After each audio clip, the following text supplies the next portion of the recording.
প্রিয় দর্শক, গভীর শ্রদ্ধা ও বিনম্র ভালোবাসায় স্মরণ করছি মহান 21শে ফেব্রুয়ারি, মহান শহীদ দিবস ও আন্তর্জাতিক মাতৃভাষা দিবস। আমি এখন অবস্থান করছি নবীনগর শহীদ মিনার প্রাঙ্গণে, যেখানে ভোরের নীরবতা ভেঙে মানুষ একে একে ফুল দিয়ে শ্রদ্ধা জানাচ্ছেন ভাষা শহীদদের। আজকের এই দিনটি শুধু ক্যালেন্ডারে একটি তারিখ নয়, এটি বাঙালি জাতির হৃদয়ে লেখা এক রক্তাক্ত ইতিহাস। 1952 সালের এই দিনে বাংলাকে রাষ্ট্রভাষার দাবিতে রাজপথে নেমেছিল ছাত্ররা, কিন্তু সেই প্রতিবাদের জবাব এসেছিল গুলির মাধ্যমে। শহীদ হন আব্দুল সালাম, রফিক আহমেদ, আবুল বরকত এবং আব্দুল জব্বার সহ আরো নাম না জানা অনেক বীর সেনানী। রক্তে রঞ্জিত হয়েছিল রাজপথ, কিন্তু থেমে যায়নি বাংলা ভাষার দাবি।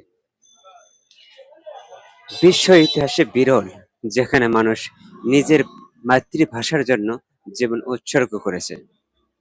ভাষা শহীদদের এই আত্মত্যাগ আজ আমাদের ভাষা, সংস্কৃতি ও পরিচয়ের ভিত্তি। বাংলা ভাষা এই ত্যাগের ইতিহাসকে সম্মান জানিয়ে 1999 সালে ইউনেস্কো 21শে ফেব্রুয়ারিকে ঘোষণা করে আন্তর্জাতিক মাতৃভাষা দিবস হিসেবে। আজ পুরো বিশ্ব জানে বাংলা ভাষার পিছনে রয়েছে শহীদের রক্ত। নবীনগর শহীদ মিনারে ফুলে ফুলে ভরে উঠেছে বেদি। শিক্ষার্থী, অভিভাবক, প্রবীণ সবাই নীরবে দাঁড়িয়ে আছে, কারণ এই স্মৃতি কেবল ইতিহাসে নয়, এটি একটি অনুভূতি।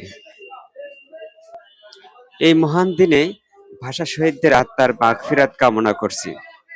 হে আল্লাহ, ভাষা শহীদদের আপনি জান্নাতুল ফেরদাউস দান করুন এবং আমাদের সবাইকে তাদের আত্মত্যাগের মর্যাদায় রক্ষার তৌফিক দান করুন। আমিন।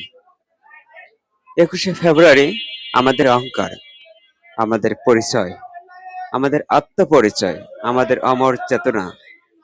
ভাষা শহীদদের প্রতি গভীর শ্রদ্ধা জানিয়ে এখানে শেষ করছি আমি, মোহাম্মদ আলমগীর হোসেন, হুরিয়া টিভি বাংলা, নবীনগর, সাভার, ঢাকা, বাংলাদেশ।